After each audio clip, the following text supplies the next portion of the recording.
আসসালামু আলাইকুম ওয়া রাহমাতুল্লাহি ওয়া বারাকাতুহু ইন্নাল হামদুলিল্লাহ ওয়াস সালাতু ওয়াস সালামু আলা রাসূলিল্লাহ ওয়া বা'দ। সম্মানিত দর্শক শ্রোতা, কাছে দূরে দেশে কিংবা প্রবাসে যে যেখানে বসে টিভির পর্দায় কিংবা ইউটিউব চ্যানেলে আমাদের দেখছেন, সবাইকে জানাই শুকরিয়া ও স্বাগত। আশা করছি মহান আল্লাহর রহমতে আপনারা সবাই ভালো আছেন। প্রিয় দর্শক, আপনারা জানেন যে এই অনুষ্ঠানে প্রতিদিন কোরআন সুন্নাহর আলোকে আলোকিত জীবন গড়ার নির্দেশনা দেওয়া হয়। নির্দেশনা দেন দেশের প্রাজ্ঞ অভিজ্ঞ ইসলামিক স্কলাররা। সেই ধারাবাহিকতায় আজও আমরা আমন্ত্রণ জানিয়েছি দেশের একজন বিশিষ্ট ইসলামী চিন্তাবিদকে। আজ আমাদের সঙ্গে যুক্ত হয়েছেন বিশিষ্ট লেখক, গবেষক ও ঢাকা বিশ্ববিদ্যালয়ের উর্দু বিভাগের সহযোগী অধ্যাপক ডক্টর হুসাইনুল বান্না। আসসালামু আলাইকুম ওয়া রাহমাতুল্লাহি ওয়া বারাকাতুহু। ওয়া আলাইকুম আসসালাম ওয়া রাহমাতুল্লাহি ওয়া বারাকাতুহু। মুহতারাম, কেমন আছেন? জি আলহামদুলিল্লাহ ভালো আছি। আপনি ভালো আছেন? আলহামদুলিল্লাহ। প্রিয় দর্শক, আজ আমরা যে বিষয়ে কথা বলবো সেটি হলো ইসলামে কথা বলার শিষ্টাচার। প্রত্যেক মানুষকেই আল্লাহ রাব্বুল আলামিন কথা বলার শক্তি দিয়ে সৃষ্টি করেছেন। মানুষ বাক শক্তি সম্পন্ন প্রাণী। মানুষকে কথা বলতে হয়। কথা মানুষ প্রয়োজনেও বলে, অপ্রয়োজনেও বলে।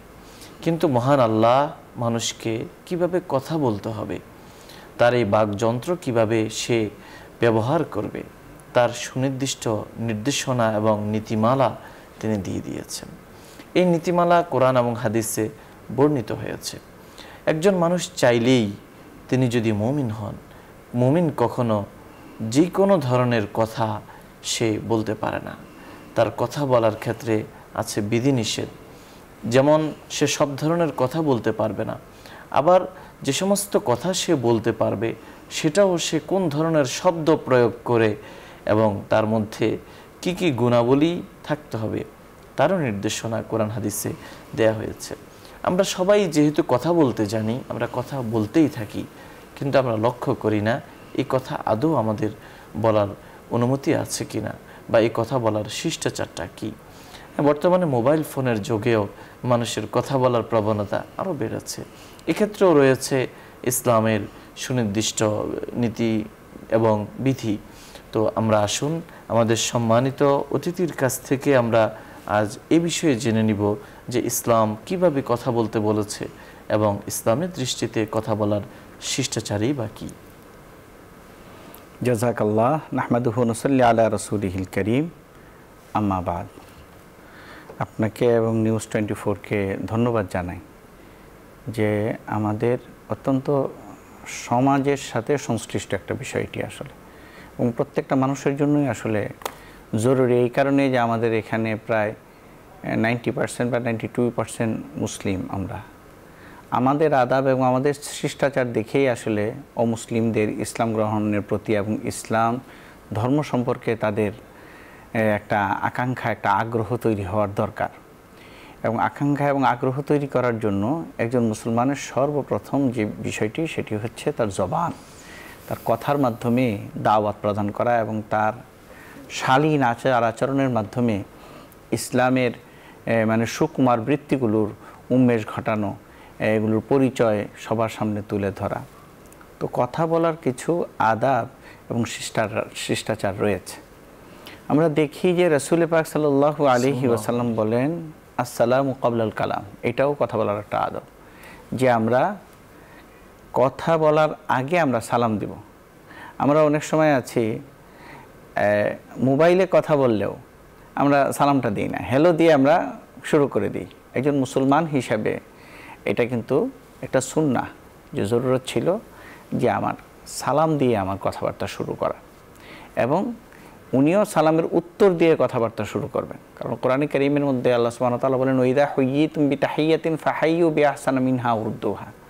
যখন তোমাদেরকে কোনো অভিবাদনের মাধ্যমে অর্থাৎ সালামের মাধ্যমে তোমাদেরকে যখন অভিবাদন করা হয় তখন তোমরা সেই পরিমাণই উত্তর দাও অথবা তার চেয়ে শ্রেষ্ঠতর কোনো কথার দ্বারা উত্তর দাও। অর্থাৎ আসসালামু আলাইকুম কেউ বললো বা রাহমাতুল্লাহ, আমি যখন উত্তরটা দিব ওয়া আলাইকুম আসসালাম ওয়া রাহমাতুল্লাহি ওয়া বারাকাতুহু আমি বলবো, তার চেয়ে শ্রেষ্ঠতর পদ্ধতিতে উত্তর দেব আমরা। তো সুতরাং কথা বলার মধ্যে এটা একটা আদাব ইসলামের, যে শুরুতেই আমরা সালাম দিয়ে কথাবার্তা শুরু করব। এবং সালামের আসল অর্থ কি? আল্লাহ সুবহানাহু ওয়া তাআলার রহমত তোমার উপরে বর্ষিত হোক। তাই একজন মুসলমান সবসময় আল্লাহ সুবহানাহু ওয়া তাআলার রহমত নিজের জন্য যেভাবে কল্যাণকামী হবে, অপরের জন্যও কল্যাণকামী হবে। সুতরাং মুসলমান যখন সালাম দিবে, সালাম দেওয়ার অর্থটাই হচ্ছে এটা যে আমার যে ভাইকে আমি সালাম দিতেছি তার বাহ্যিকভাবে যেরকম সালাম দিয়ে আমি তার কল্যাণ কামনা করতেছি, অনুরূপভাবে আমি দিলের থেকেও তার কল্যাণ কামনা করব। নাহলে কিন্তু হিপোক্রেসি হবে, মুনাফিকি হবে। এটা আল্লাহ সুবহানাহু ওয়া তাআলা নিফাকিকে পছন্দ করেন না। তাই কথায় আমি যখন সালাম দিচ্ছি তখন যাতে আমার সালামটাও আমি হৃদয় দিয়ে অনুভব করি, এটা হচ্ছে আমার জন্য খুব জরুরি জিনিস। আল্লাহ সুবহানাহু ওয়া তাআলা কোরআনে কারীমে ইরশাদ করেন, ওমান আহসানু ক্বাওলাম মিম্মান দাআ ইলাল্লাহ ওয়া আমিলা সালিহান ওয়া ক্বালা ইন্নানি মিনাল মুসলিমিন। যে তার চেয়ে শ্রেষ্ঠতর কোন কথা হতে পারে যে কথার মাধ্যমে আল্লাহ সুবহানাহু ওয়া তাআলার দিকে কেউ ডাকে, কেউ আল্লাহ সুবহানাহু ওয়া তাআলার দিকে ডাকে। তো সুতরাং আমাদের প্রত্যেকটা কাজেই আমি যতটুকু ইসলাম জানি সেই বিষয়ে যাতে দাওয়াত হয়ে যায়, আমার কথা বলার স্টাইলটা যাতে এরকম হয়, এই বিষয়ে আমরা কোরআনে কারীমের থেকে আমরা স্পষ্টভাবে জানতে পারি। দ্বিতীয় যে বিষয়টি হচ্ছে কথা বলার মধ্যে স্পষ্টভাবে কথা বলা। আমরা জানি যে হযরত মুসা আলাইহিস সালাতু ওয়াস সালামের জবানে জড়তা ছিল, হঠাৎ কথা আটকে যেত ওনার। তো এই জন্য আল্লাহ সুবহানাহু ওয়া তাআলা ওনাকে দোয়া শিখিয়েছেন যে ক্বালা রাব্বিশরাহ লি সাদরি ওয়া ইয়াসসির লি আমরি ওয়াহলুল উকদাতাম মিন লিসানি ইয়াফকাহু কওলি। যে হে আল্লাহ, আমার খুলে দিন আমার মন, ওয়া ইয়াসসির লি আমরি সহজ করে দিন আমার বিষয়, ওয়াহলুল উকদাতাম মিন লিসানি এবং আমার জবানের জড়তাকে আপনি দূর করে দেন। অনুরূপভাবে আমরা সূরাতুল কাসাসের মধ্যে আল্লাহ সুবহানাহু ওয়া তাআলা দেখি যে হযরত মুসা আলাইহিস সালাতু ওয়াস সালাম বলছেন, ওয়া আখি হারুন হুয়া আফসাহু মিন্নি লিসানান ফারসিলহু মাই আরিদ আন ইউসাদ্দিকুনি। যে আমার ভাই হারুন সে আমার চেয়ে স্পষ্টভাষী এবং বিশুদ্ধভাষী। তো সুতরাং শুধু কথা বললেই হবে না, কথা আমার সমাজে যেটি বিশুদ্ধ সেইভাবে কথা বলার জন্য আমাদের চেষ্টা করতে হবে। অনেক সময় আছে যে ঠিক আছে আমরা নিজের যে আঞ্চলিক ভাষাটি আছে সেটি আমরা ব্যবহার করি অনেক সময়, কিন্তু দাওয়াতের কাজে বা কোনো একটা মানে ভালো একটা প্রোগ্রামে যদি যাই যেখানে সবাই আমার কথার কারণে আমার ভিতরে যদি আঞ্চলিক কথার ভাব থাকে তাহলে হয়তো আমার কথাটা তারা গ্রহণ করবে না, আমাকে সমাজের একটা শ্রেণী হয়তো মনে করবে যে কিভাবে কথা বলে ইসলামের দাওয়াত দিচ্ছে। এরকম যাতে না হয় তাই আমি বিশুদ্ধ ভাষায় কথা বলবো, সুন্দর করে স্পষ্ট ভাষায় কথা বলবো, বিশুদ্ধ ভাষায় কথা বলবো। এটি হচ্ছে রাসূল পাক সাল্লাল্লাহু আলাইহি ওয়াসাল্লামের শিক্ষা। তৃতীয় যে বিষয়টি কথা বলার মধ্যে সেটি হচ্ছে আমি যখন কথা বলবো তখন শালীন কথা বলবো। রাসূল পাক সাল্লাল্লাহু আলাইহি ওয়াসাল্লাম বলেছেন যে যে ব্যক্তি কথা বলতে চায় ফাল ইয়াকুল খায়রান ওয়া ইল্লা লিয়াসমুত। যে কথা বলবে সে যাতে ভালো কথা বলে, আর না হয় সে যাতে চুপ থাকে। তো সুতরাং আমি একজন মুসলমান হিসাবে, একজন রাসূল পাক সাল্লাল্লাহু আলাইহি ওয়াসাল্লামের উম্মাহ হিসাবে এই ধরনের কথা আমার থেকে যে যাতে না প্রকাশ পায় যেটি অশালীন। আমরা দেখি যে রাসূল পাক সাল্লাল্লাহু আলাইহি ওয়াসাল্লাম বলছেন যে আল মুসলিমু মান সালিমাল মুসলিমুনা মিন লিসানিহি ওয়া ইয়াদিহি ওয়ান নাসি আজমাইন। যে মুসলমান তো প্রকৃত সেই যার জবান থেকে অন্য মানুষ হেফাজতে থাকে এবং তার হাত থেকে এবং সমস্ত মানুষ যার জুলুম থেকে হেফাজতে থাকে। সুতরাং আমরা সবসময় যখন কথা বলবো তখন যাতে শালীন কথা বলি, আমার কথা বলার মধ্যে যাতে ফাহেশ কোনো কথা না আসে, আমার কথা বলার মধ্যে যাতে কারো গালি না আসে, আমার কথা বলায় আমি যাতে কারো গীবত না বলি, আমার কথা বলায় আমি যাতে মিথ্যা কথা না বলি। ওমান আস্তাকু মিনাল্লাহি হাদিসা, আল্লাহ সুবহানাহু ওয়া তাআলার চেয়ে কে বেশি সত্যবাদী হইতে পারেন? রাসূল পাক সাল্লাল্লাহু আলাইহি ওয়াসাল্লামকে আল্লাহ সুবহানাহু ওয়া তাআলা এই সিফাত এবং এই গুণে গুণান্বিত করেছেন যে রাসূল পাক সাল্লাল্লাহু আলাইহি ওয়াসাল্লাম মুসাদ্দিক, সবচেয়ে বেশি সত্যবাদী ছিলেন। এবং একটা হাদিসের মধ্যে আছে যে আসদাকুকুম রুইয়াকুম, তোমাদের মধ্যে যে ব্যক্তি সবচেয়ে বেশি সত্য কথা বলে তার স্বপ্নও সত্য হয়। আমরা তো অনেকেই স্বপ্ন দেখি, কিন্তু আমাদের স্বপ্ন অনেক সময় আছে নিরর্থক হয়, কোনো অর্থ নাই আর। এবং আমরা চিন্তা করি যে কেন আমরা এই স্বপ্নটা দেখলাম। অনেক সময় উলামা ইকরামকে জিজ্ঞেস করি যে আমি এই স্বপ্ন কেন দেখলাম। তো যদি আল্লাহ না করুক আমার ভিতরে মিথ্যা কথা বলার প্রবণতা থাকে তাহলে দেখা যায় যে আমার স্বপ্নগুলো মিথ্যায় পরিণত হবে হাদিসের ভাষ্য অনুযায়ী। আর যখন আমার কথাগুলো শালীন হবে, সুন্দর হবে এবং মিথ্যা বর্জিত হবে, তখন আল্লাহ সুবহানাহু ওয়া তাআলা আমার জীবনটাকে অন্যভাবে পরিচালিত করবেন। আমরা দেখি এক সাহাবী রাসূল পাক সাল্লাল্লাহু আলাইহি ওয়াসাল্লামের কাছে আসলেন, এসে বললেন যে রাসূল, আমার ভিতরে কয়েকটা খারাপ গুণ আছে। এক নম্বর হচ্ছে আমি শরাব পান করি, আর 2 নম্বর হচ্ছে আমার নারী বিলাসিতা আছে। আমি এই থেকে আচরণ থেকে আমি মুক্ত হইতে পারতেছি না। রাসূল পাক সাল্লাল্লাহু আলাইহি ওয়াসাল্লাম বললেন, তুমি মিথ্যা কথা ছেড়ে দাও। তো এর সাথে আসলে মিথ্যা কথার সম্পর্ক কি? ওই সময় সাহাবায়ে কেরাম বুঝেন নাই। উনি বাড়িতে গেলেন, বাড়িতে গিয়ে উনি মদ নিয়ে বসলেন, মদ খাবেন, শরাব খাবেন। এই সময় ওনার চিন্তা হইল যে আমাকে যদি কেউ জিজ্ঞেস করে অথবা রাসূল জিজ্ঞেস করে যে তুমি কি শরাব খাইছো, আমার তো মিথ্যা বলা ছাড়া উপায় নেই। তাহলে উনি শরাবকে ছেড়ে দিলেন।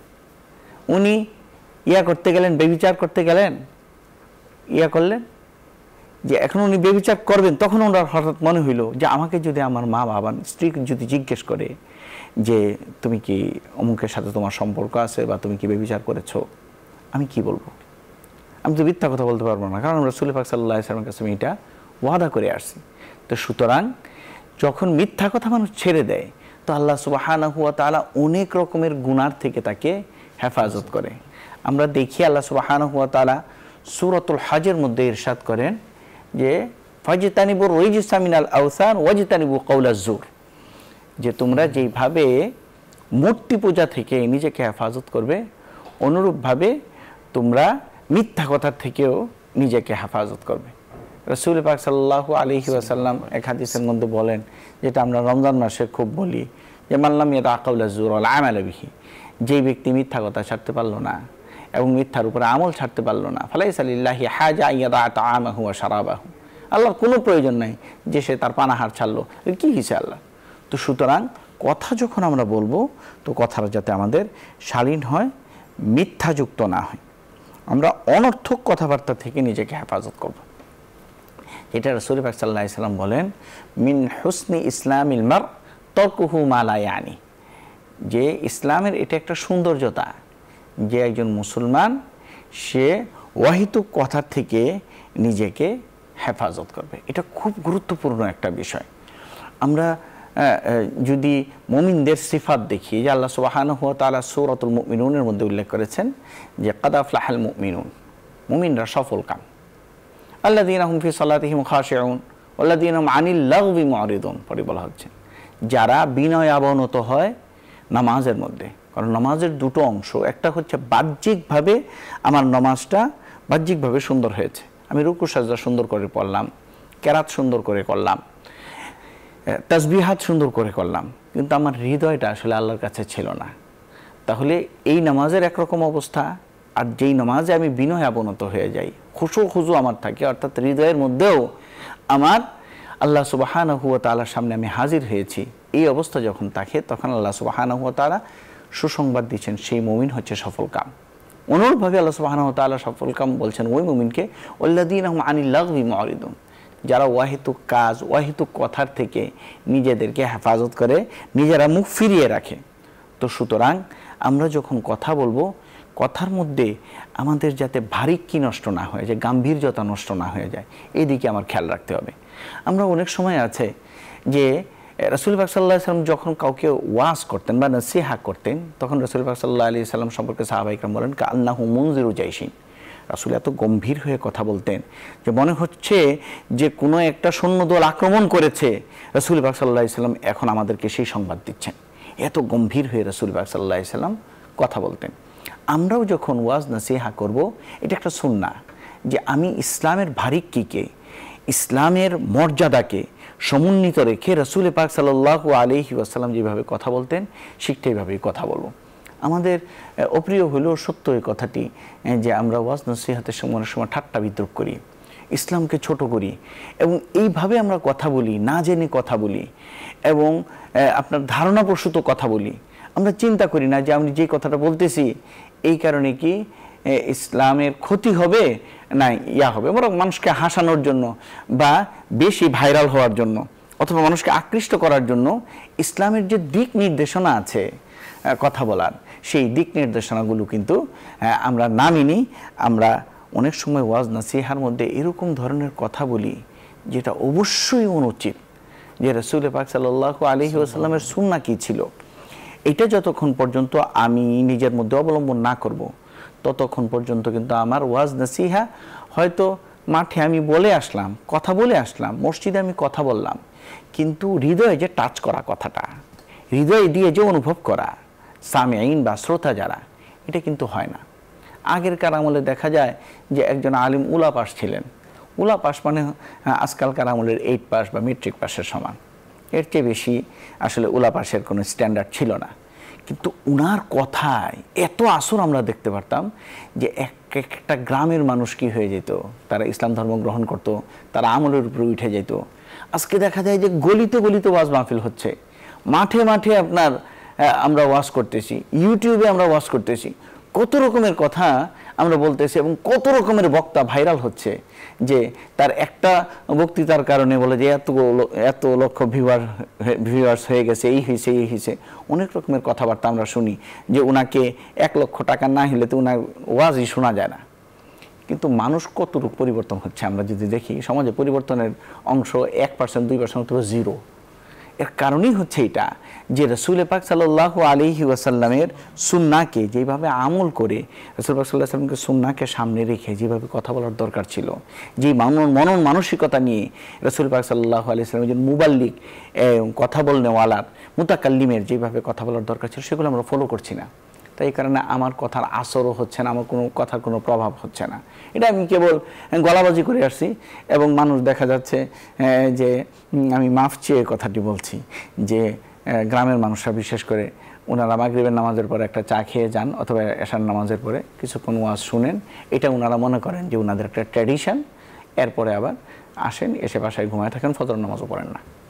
এই যে অবস্থাটা, এই অবস্থাটার মূল কারণই হচ্ছে আমাদের যে দায়ী বা মুতাকাল্লিম বা কথা বলনেওয়ালার যেই রাসূল পাক সাল্লাল্লাহু আলাইহি ওয়াসাল্লামের সিফাত বা গুণে গুণান্বিত হওয়ার দরকার ছিল, সেইগুলো কিন্তু আমরা অর্জন করছি না।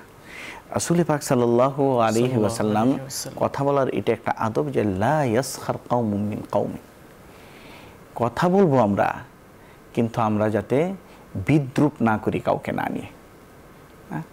একটা প্রসিদ্ধ ঘটনা হাদিসের মধ্যে আছে যে হযরত সুফিয়া রাদিয়াল্লাহু তাআলা আনহা এবং কোন রাওয়ায়াতের মধ্যে আছে সাউদা, রাসূল পাক সাল্লাল্লাহু আলাইহি ওয়াসাল্লামের স্ত্রী ছিলেন। উনি একটু মোটা ছিলেন এবং লম্বা একটু কদে একটু খাটো ছিলেন আর কি। তো হযরত আয়েশা রাদিয়াল্লাহু তাআলা আনহার সাথে ওনার খুব খুনসুটি সম্পর্ক ছিল। তো আয়েশা রাদিয়াল্লাহু তাআলা ওনাকে টিপ্পনি কেটে আপনার তেলের ড্রাম বলতেন। তো উনি এটার কোনোদিন প্রতিবাদ করেননি, উনি হেসে উড়াই দিতেন। যখনই হযরত আয়েশা রাদিয়াল্লাহু তাআলা আনহা এটা বলতেন, উনি হেসে বাস যে আয়েশা বলেছেন ঠিক আছে। যেহেতু দুইজনের মধ্যে আবার সতীনের সম্পর্ক, দুইজন। আল্লাহ সুবহানাহু ওয়া তাআলা সূরাতুল হুজুরাতে আল্লাহ তাআলা আয়াত নাযিল করলেন, 11 নম্বর আয়াত, যে লা ইয়াসখার কওমুম মিন কওমিন আসা ইয়াকুনু খায়রাম মিনহুম ওয়ালা নিসাউম মিন নিসাইন আসা আইয়াকুননা খায়রাম মিনহুন্না।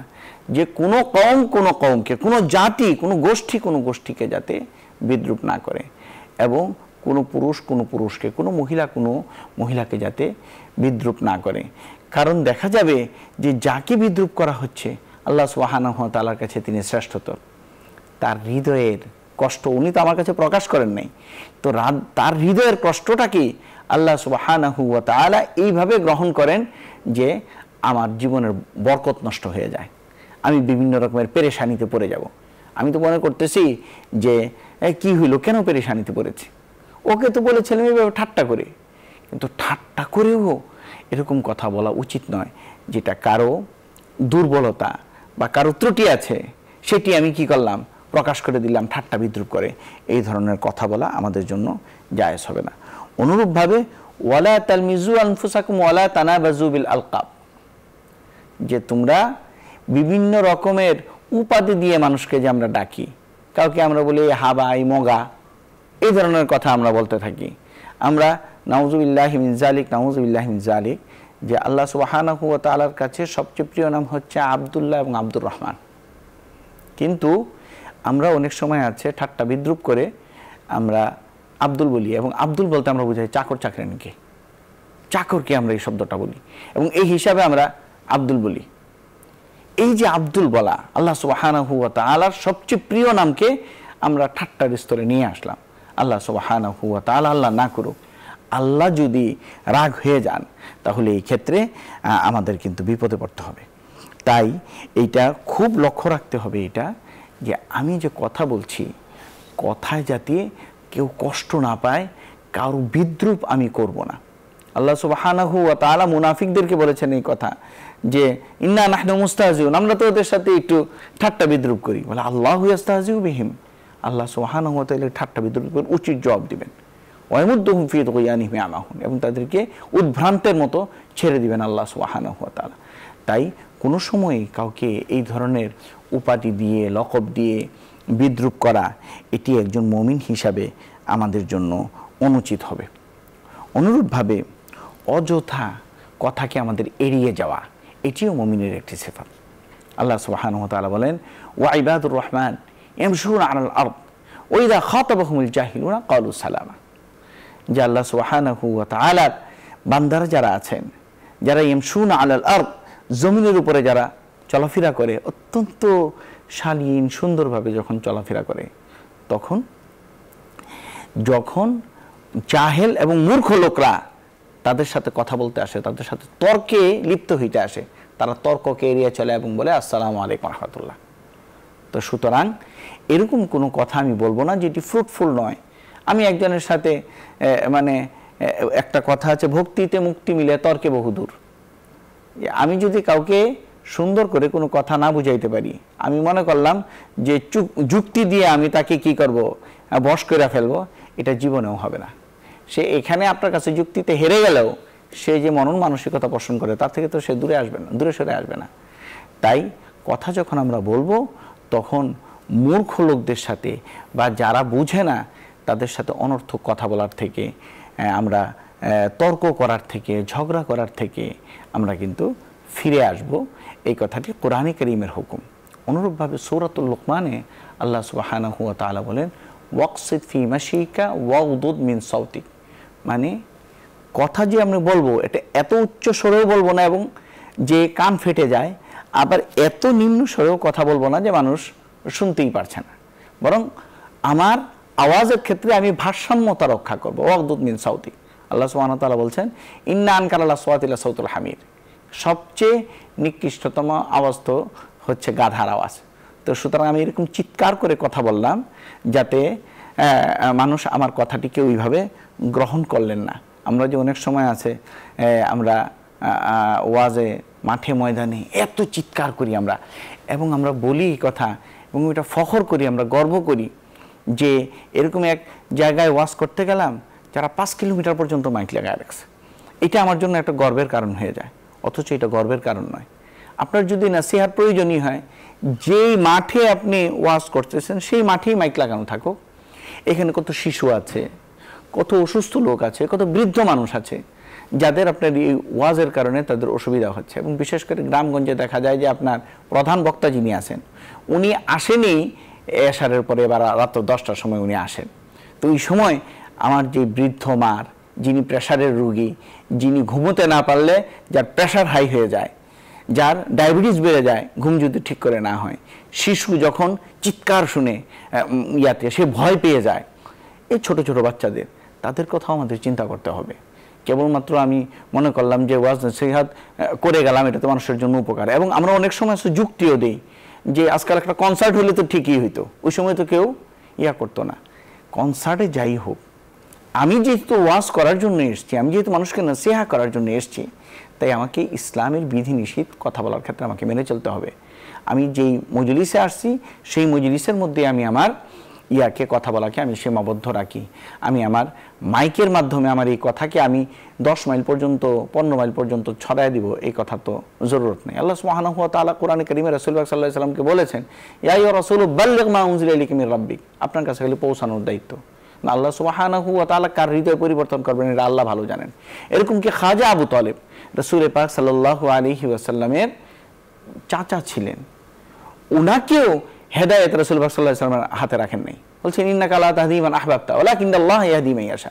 তো আমি ওয়াজের মাধ্যমে সবাইকে হেদায়েত করে ফেলবো, এটা তো আসলে সহি না, বরং হেদায়েত তো আল্লাহ সুবহানাহু ওয়া তাআলার হাতে।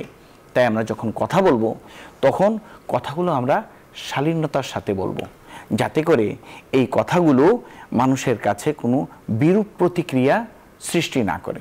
আমরা সূরাতুল লুকমানে আল্লাহ সুবহানাহু ওয়া তাআলা লুকমান আলাইহিস সালাতু ওয়াস সালাম ওনার ছেলেকে কিছু নসিহত করছেন।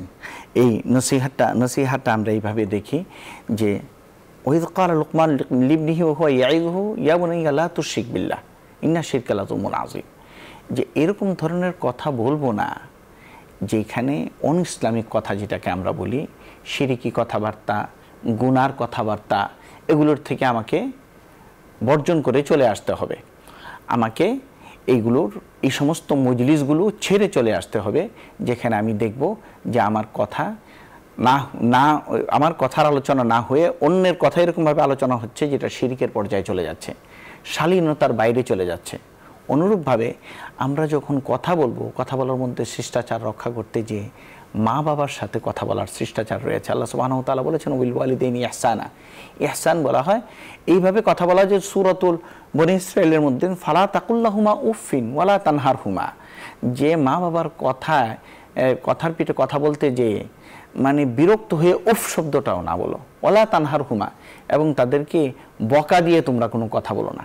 আমাদের দেখা যায় বিশেষ করে আমরা বাবাদের সাথে অনেক সময় পেরে উঠি না, কারণ বাবার শরীরে শক্তি থাকে, পকেটে পয়সা থাকে, কিছু করলে একটা ঘাটটা ধরে 2-3টা মাইট দিয়ে আমাকে বের করে দিব। কিন্তু যত রাগ আছে আমি আমার মায়ের সাথে যাই প্রকাশ করি। এরকম কি বাবার উপরে রাগ করে যায় বলি যে ওনাকে বলেন এই কাজটা করতে, ওনাকে বলেন 2000 টাকা দিতে, না হয় কিন্তু আমি এইরকম করব এরকম করব। আর এই মা উনি সব মেনে নেন, বাবার ঝাড়িও উনি সহ্য করেন, সন্তানের ঝাড়িও উনি সহ্য করতে থাকেন। এই যে মায়ের যে একটা মায়ের সঙ্গে বিনম্রভাবে মর্যাদাপূর্ণ কথা বলতে হবে। অবশ্যই অবশ্যই। শুকরিয়া মোহতারাম, আপনি আমাদের বলছিলেন ইসলামে কথা বলার শিষ্টাচার সম্পর্কে। আমরা আপনার কাছ থেকে কয়েকটি বিষয় জেনে নিব। প্রথমত, মোবাইলে বর্তমানে কথা বলা হয়, আমরা মোবাইলে কথা বলি, তো এই মোবাইলে কথা বলার কি শিষ্টাচার আছে আপনি যদি খুব শর্টলি আমাদেরকে বলতেন। শিষ্টাচার বলতে ওইগুলি যে যখন আমরা মোবাইলে কথা শুরু করব আমরা সালাম দিয়ে শুরু করব, নিজের পরিচয় দিয়ে শুরু করা। জি, নিজের পরিচয় দিয়ে শুরু করা, তার সাথে সাথে শালীন কথা বলা, দাওয়াতের নিয়তে কথা বলা, অশালীন কথা থেকে নিজেকে হেফাজত করা এবং গুনার কথা থেকে। অনেক মানুষ আছে কথা বলেন লোক দেখানোর জন্য, লোক হাসানোর জন্য কথা বলেন, এমন কথা ইসলাম কিভাবে দেখে? এটাই ইসলাম সম্পূর্ণ অবৈধ বলেন এই কথাটিকে। কোনোদিন আমরা লোক হাসানোর জন্য কথা বলা ইসলামে নিষিদ্ধ। আমরা দেখি যে অনেক সময় কারণে অকারণে আমাদের নারীদের সঙ্গে কথা বলতে হয়, সেক্ষেত্রে আমাদের করণীয়টা কি? জি, ইয়ার সাথে কথা বলবেন এবং আমাদের বেগানা নারী বা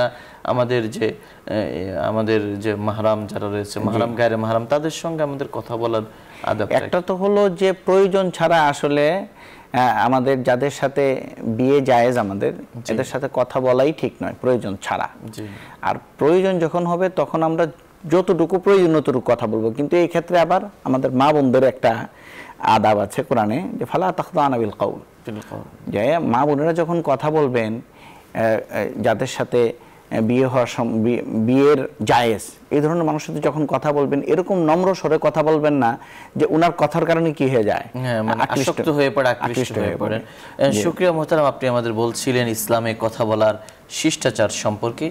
প্রিয় দর্শক, আজ আমরা এ বিষয়ে আলোচনা করে আমাদের সম্মানিত অতিথির কাছ থেকে যে বিষয়গুলো আমরা পেয়েছি তা হলো ইসলাম কথা বলার যে নির্দেশনা দিয়েছে তার মধ্যে অন্যতম হলো আগে সালাম পরে কালাম, আগে সালাম দিতে হবে, তারপর কথা শুরু করতে হবে এবং কথা সুস্পষ্টভাবে বলা, চেষ্টা করা, মিনমিন করে ছোট করে যাকে উদ্দেশ্য করে কথা বলছি সেটা তিনি শুনছেন না এমন যেন না হয়।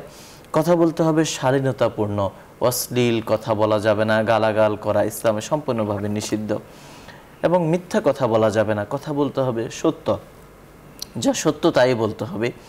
এবং ইসলামের সৌন্দর্য হলো অনর্থক কথাবার্তা ছেড়ে দেওয়া, অনর্থক বা অহেতুক কথাবার্তা না বলা, এর পাশাপাশি অহেতুক তর্ক না করা। অনর্থক তর্ক এড়িয়ে চলা, এটা ইসলামের একটি সৌন্দর্য এবং নির্দেশনা। এবং ইসলাম চায় যে মানুষ যেন কথা উঁচু আওয়াজে না বলে, কর্কশ ভাষায় না বলে। কোরআনেও এই ক্ষেত্রে আল্লাহ তাআলা নির্দেশনা দিয়েছেন এবং কোরআনেও বলা হয়েছে যে বিনম্রভাবে কথা বলা, কথাটা নম্রতার সঙ্গে বলা। অনুরূপভাবে অনইসলামিক কোনো কথা না বলা, শিরকি কথা পরিহার করা, গুনাহের কথা, পাপের কথা প্রচার না করা, না বলা, মানুষকে প্রলুব্ধ না করা, শিরকি বেদাতি কথা না বলা। সবশেষ তিনি আমাদের বলেছেন যে মা বাবার সঙ্গে কথা বলার রয়েছে বিশেষ কিছু নির্দেশনা। তার মধ্যে অন্যতম হলো মা বাবার সঙ্গে বিনম্রভাবে কথা বলতে হবে এবং কথাগুলো মর্যাদাপূর্ণ হতে হবে। তিনি আমাদের আরও বলেছেন যে আমরা যে বর্তমানে মোবাইলে কথা বলি, সেক্ষেত্রে আমাদের উত্তম হলো আদাব বা শিষ্টাচারের দিকে খেয়াল রাখা। আমরা অপ্রয়োজনীয় বিনা প্রয়োজনে ফোন দিব না। ফোন দিলেও আমরা আগে সালাম দিব, নিজের পরিচয় দিব, তারপর প্রয়োজনীয় কথা বলে আমরা ছেড়ে দিব। এবং লোক হাসানো কথা, কৌতুক, এগুলো ইসলাম অপছন্দ করে।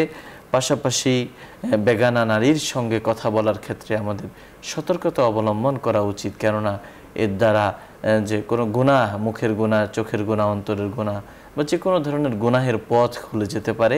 আল্লাহ রাব্বুল আলামিন আমাদের সবাইকে কথা বলার শিষ্টাচার মেনে আমাদের জীবন পরিচালিত করার তৌফিক নসিব করুন।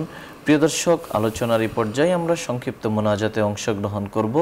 আপনারা চাইলে আমাদের সঙ্গে মুনাজাতে শামিল হতে পারেন। আলহামদুলিল্লাহি রাব্বিল আলামিন, والصلاة والسلام على أشرف الأنبياء والمرسلين وعلى آله وصحبه أجمعين.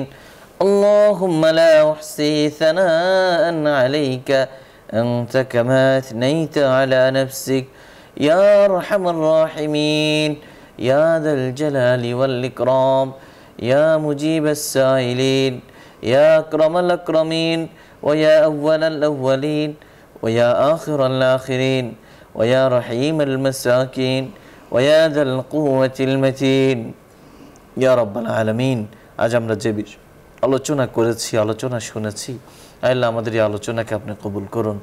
আমাদের বক্তা এবং শ্রোতা সবার জন্য আমলের উপযোগী করে দিন। আমলের জন্য আমাদের হৃদয়, তন বদনকে আপনি আল্লাহ প্রস্তুত করে দিন ইয়া রাব্বাল আলামিন। ইয়া আল্লাহ, আপনি আমাদেরকে নেক হায়াত দান করুন, আমাদেরকে নেক কথা বলার তৌফিক দান করুন। আল্লাহ, আমরা কথার মধ্যে যেন সৎ হতে পারি, পাশাপাশি আমাদের চরিত্র যেন সৎ হয়ে আপনি সেই তৌফিক নসিব করুন ইয়া রাব্বাল আলামিন। যারা দাঈ রয়েছেন তাদেরকে হেদায়েত করুন আল্লাহ, যারা আল্লাহ অনুসারী রয়েছেন তাদেরকেও হেদায়েত করুন ইয়া রাব্বাল আলামিন। আজকে বর্তমান সময়ে প্রযুক্তির উৎকর্ষতার এই যুগে এই শুধু কথার জাদুতে পড়ে কত মানুষ তার জীবন হারিয়ে ফেলছে, কত মানুষ তাদের সম্ভ্রম হারিয়ে ফেলছে, কত মানুষ কত ছলনা প্রতারণায় পতিত হয়ে যাচ্ছে। আল্লাহ আল্লাহ, কথার জাদুতে পড়ে, মিথ্যা ছলনায় পড়ে আল্লাহ যাদের জীবন হুমকির মুখে পড়ে গেছে, আল্লাহ তাদেরকে ক্ষমা করুন, তাদেরকে হেফাজত করুন। আল্লাহ আমাদেরকে এমন ফিতনা থেকে হেফাজত করুন ইয়া রাব্বাল আলামিন। আল্লাহ, কথার হিসাব আপনি আমাদের কাছ থেকে নেবেন। আল্লাহ, দরকারি উপকারী কথা বলার তৌফিক দান করুন, বেদরকারি কথা থেকে আমাদেরকে হেফাজত করুন। আল্লাহ, আমাদেরকে জাকিরিনদের অন্তর্ভুক্ত করে দিন, জিকিরকারীদের অন্তর্ভুক্ত করে দিন, ইবাদতকারীদের অন্তর্ভুক্ত করে দিন, নামাজিদের অন্তর্ভুক্ত করে দিন, মুত্তাকিদের অন্তর্ভুক্ত করে দিন, সালেহিনদের অন্তর্ভুক্ত করে দিন। আল্লাহ, আপনার উপর ভরসাকারী ও তাওয়াক্কুলকারীদের অন্তর্ভুক্ত করে দিন ইয়া রাব্বাল আলামিন। আল্লাহ, আমাদের চরিত্র আপনি ভালো করে দিন, আমাদের মর্যাদা আপনি বৃদ্ধি করে দিন। আল্লাহ, আমাদের জীবনের সমস্ত হাজাত এবং প্রয়োজন আপনি পূরণ করে দিন ইয়া রাব্বাল আলামিন। জীবনের সমস্ত সংকট আপনি সমাধান করে দিন, যাবতীয় ফিতনা থেকে আমাদেরকে হেফাজত করুন। আমাদের পরিবার, স্ত্রী, সন্তান, আপনজন, প্রিয়জন, শুভাকাঙ্ক্ষী, হিতাকাঙ্ক্ষী, বন্ধু বান্ধব সবাইকে আপনি মাফ করে দিন। আল্লাহ, আমাদের মা বাবা, আপনজন, দাদা দাদি, নানা নানি, আল্লাহ শ্বশুর শাশুড়ি যারা অন্ধকার কবরে শায়িত, তাদের কবরের আযাব মাফ করে দিন। কবরগুলোকে এক টুকরো জান্নাত বানিয়ে দিন। কবরগুলোকে তা কিয়ামত পর্যন্ত আল্লাহ আযাব মুক্ত করে দিন। আল্লাহ, কবরগুলোকে সুপ্রশস্ত করে দিন, জান্নাতের সঙ্গে সংযুক্ত করে দিন। আল্লাহ, আমাদেরকে আখিরাতের জন্য প্রস্তুত হওয়ার তৌফিক দান করুন। আল্লাহ, আমাদের স্বপ্ন, আমাদের প্রত্যাশা, আল্লাহ আমাদের যত ইচ্ছা রয়েছে নেক ইচ্ছাগুলো আপনি পূরণ করে দিন ইয়া রাব্বাল আলামিন আমাদের জীবনকে আমাদের জন্য কল্যাণকর বানিয়ে দিন। আল্লাহ আমাদের জীবনকে আমাদের জন্য কল্যাণকর বানিয়ে দিন। আমাদের অতীত থেকে ভবিষ্যৎকে ভালো করে দিন। আমাদের রিজিকের প্রশস্ততা আপনি দান করুন ইয়া রাব্বাল আলামিন। এই অনুষ্ঠানের মাধ্যমে যে দ্বীনি রুহানি আলোচনার ব্যবস্থা হচ্ছে আল্লাহ এর স্বপ্ন যিনি দেখেছেন, এর জন্য যিনি অর্থ ব্যয় করেন, এর সঙ্গে যারা লেগে আছেন, এর সঙ্গে আল্লাহ যে সমস্ত কর্মকুশলীরা শ্রম দিয়ে যাচ্ছেন, প্রত্যেককে আপনি ক্ষমা করুন।